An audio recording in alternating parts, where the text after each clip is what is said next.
What's up, everybody? My name is Caleb Bronco. I'm a photographer and filmmaker here in South Florida, and today we are talking about what is quickly becoming one of my favorite vintage lenses, and that is the Canon FL 58mm f1.2. Let's get into it.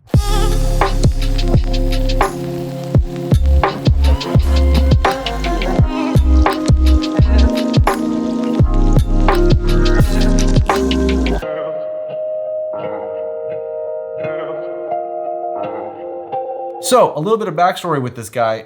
It was developed and released in 1964, and I believe it was in production until 1968. If I'm wrong, please let me know. I would like to know.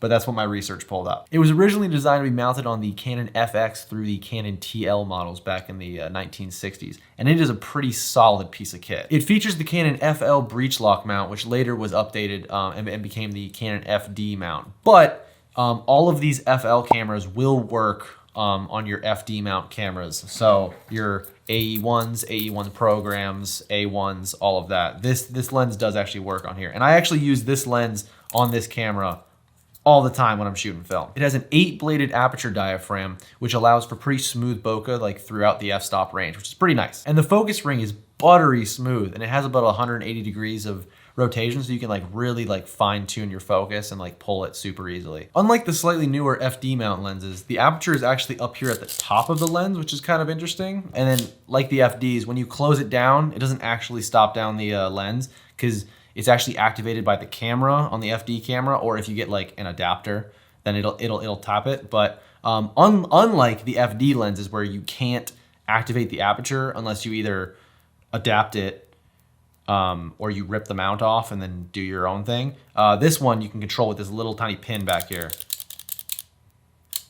So these ones you can't actually test if you're like vintage lens hunting or whatnot and you find one of these, you can actually test the aperture to make sure it works. Unlike the FD lenses where you need an adapter or like an FD mount camera, which always gets kind of frustrating because then you buy it and then you get home and then the aperture doesn't even close.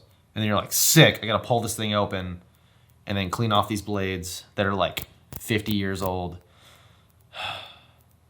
Anyway, this one's fine though, so we're good. There is a 55mm f1.2 version of this lens, which is slightly newer, and I believe they changed the optical formula of it, and it just doesn't have quite the same look as this one does. And speaking of the look of this lens, why don't we get into that? The look that this lens gives you on a digital sensor is mind-blowing. I originally saw this lens posted on the Vintage Lenses for Video Instagram page, and I thought it looked pretty interesting. They had a quick little blurb about it, and I've always wanted an old vintage Canon 50mm 1.2 or close to 50mm. After seeing the Instagram post and then doing a little bit of digging, I was still a little bit hesitant on getting one for myself. I was like, do I really need it? I don't think so. Maybe. It'd be cool. So then I went on YouTube and I searched it, and there's like only a handful of like videos on this lens. And I found one by a guy, I believe Curious Wassian. I apologize if I butchered your name. He adapted it onto his Sony camera. And like the opening B-roll shots, it's just like how just glowy and just perfect it looked. Like it looked like he has like a dream filter on it, but it's just how this lens looks and it just renders and flares like crazy. I ordered one the next day. Like after seeing that video, hopped on eBay, found the first mint one that I could find for a good deal, bought it, done. And I'm very happy that I did. This lens glows like I've never seen before. It has such just a beautiful vintage look, and the highlights bloom and it flares anytime like a light source slightly hits the glass, but it does it in such a good way where it's not overpowering, or sometimes it's pretty overpowering, but it does it in just such, I can't explain it. It does it in such a satisfying way that it just makes all of your footage just look amazing.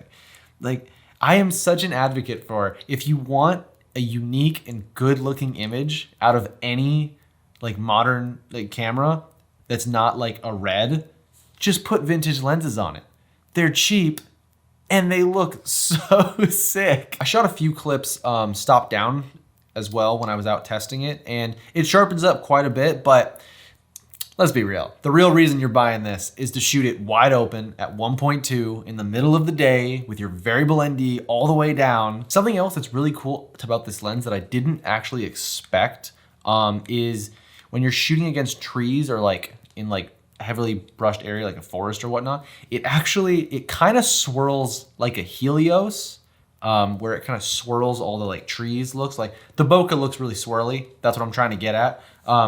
But basically, imagine a Helios that opens up like twice as much. I don't know how much. I don't know the math conversion between f2 and f1.2. I think it's a lot more. I think it's like 4 times as much light. Correct me if I'm wrong. Imagine a Helios that is way more glowy and opens up like 4 times as bright. Sick. Yes, please. And it's really not that much more than the Helios. On the topic of price, you could find one of these lenses in mint condition for like $200, sometimes like slightly over, and sometimes even under $200 if you get lucky and someone posts one, which is a ridiculous value, especially when you compare it to a lens that has a similar look to this, which is the Canon Dream lens, the LTM 50mm f0.95, which runs like $3,000 to $4,000 right now. This is like 15 times less. Yes, please. I don't need to be spending that much money on a lens just for a cool look every now and then. I'll just buy this. I could have 15 of them. I'm not gonna buy 15 of them. And then even compared with like a Helios 44, like yeah, Helioses are everywhere and you can get them for like $60. But if you want something a little more unique, that has a different look that you're not really gonna see and lets in way more light, like you have a 1.2 lens for $200. It's what, 4 times the price? Like, yeah, buy the Helios first if you wanna like dabble with it. Just a heads up, if you shoot on an EF mount camera or like a Nikon F, this lens is gonna be almost impossible to mount onto your camera. I'm sorry, but that's just the truth. Unless you pull off the back mount and swap it out with something else, which is costly and scary. So let a professional do it if you wanna do that. But if you have a mirrorless camera, like the EOS R line, I have an R6 here, or Sony cameras, it's surprisingly easy. You're just gonna wanna pick up one of these FD adapters to whatever camera you have. This is an FD to EOS R or RF. If you have a Sony, obviously FD to NEX. There you go. But little catch, you kind of need a specific adapter because I have a different adapter that was way more expensive and doesn't work for this lens because this lens is kind of tricky and I will let you know why. So there are only 2 lenses that are like this from the FL line. It is this lens and I believe the 35mm f2.5. So normally on the back of a FL mount, it is flat and there's a little pin. On the 58mm and the 35mm, there is, I don't know if you can see this, there is a little notch, like it kind of like flows up. And that causes so many issues with the little pin thing because it just stops it from mounting and then it doesn't mount correctly. And then it's scary because it could fall off your camera at any second. But there's a easy way around this. I will link this specific adapter that I'm using down below, and I believe they make it for a bunch of different mounts. It's just the Photosi, I hope I'm saying that right, FD to EOS R adapter. And what's special about it is there's a little screw at the back, and that, if you unscrew that, it pulls the pin out. I've already done it, and I'm pretty sure I threw away the pin because I wasn't gonna use it. So apologies that I don't have any B-roll of it. So yeah, you just unscrew it and pull the pin out. But Caleb, that pin is what activated the aperture.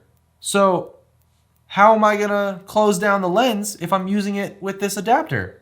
Well, let me tell you, I had the same thought and I was like, oh no, I'm just gonna have to shoot this wide open, which isn't the biggest problem because I really enjoy shooting this wide open, but I will show you how you do it. So you just wanna take your lens and your adapter and line them up, lock it down. And so now when you close the aperture, it doesn't do anything. It's still just wide open. But there's a secondary little dial. So this is the aperture ring. Just under the aperture ring is this other little black dial right here. And I didn't notice that this was a dial for the longest time. So all you gotta do is you close your aperture down to whatever you want, like here's f16, and then you grab that inner little thing and you turn it, and that turns your aperture. And now actually you have if you keep it at f/16, you have a completely stepless aperture. The only frustrating thing is if you don't just keep it at f/16, like say you put it at like f4, you have to pull that thing every time, because then if you put it back to 1.2, it pulls the aperture back, and then when you close it down again, it doesn't move. So then you have to do the thing again. So slight hiccup, but it works. And that is what matters, people. One thing that we do have to talk about with this lens though, it is radioactive.